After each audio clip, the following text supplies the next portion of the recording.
அவசரப்பட்டு சரித்திரத்தை உருவாக்க முடியாது. அதே மாதிரி சரித்திரத்தை பிளான் பண்ணி ப்ளூ பிரிண்ட் போட்டு எழுதவும் முடியாது. அதுக்கு ஒரு தீப்பொறி வேணும். ஆனா இப்போ காட்டு தீயே பத்திக்கிச்சு. டேய் நில்றா, உனக்கே விளையாட தெரியாது, எங்கடா பேட் எடுத்துட்டு போற? யார் அது? நான் தான்டா கடவுள். கடவுளா? உனக்கு இது ஆவாத வேலை, சொன்னா கேளு. ஐயோ, அவனுக்கு சண்டே மட்டும் விளையாட வாய்ப்பு கிடைக்குது, விளையாடக்கூடாதான். இப்போ எப்படி ஆடுறான் பார். டேய் பிச்சு கிளீன் பண்ண ஆள் வருதா இல்லையாடா? பிச்சு ஓவர் குப்பையா இருக்கு. ஊருக்குள்ள எவ்வளவு பிரச்சனை இருக்குது, நான் விளையாடுறதா இவருக்கு பிரச்சனையா? என்னடா பிச்சில் எவ்வளவு குப்பை? டேய் சொன்னா கேளுடா. கடவுளே கொஞ்சம் வாரமா போய்க்குங்க, நான் அடிக்கிற பால் அங்க வந்துட போகுது.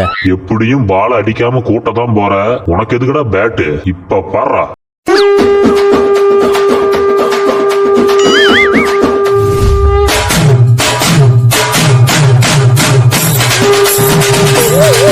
என்ன பேட்டை வச்சு இந்த கூட்டு கூட்டுறான்?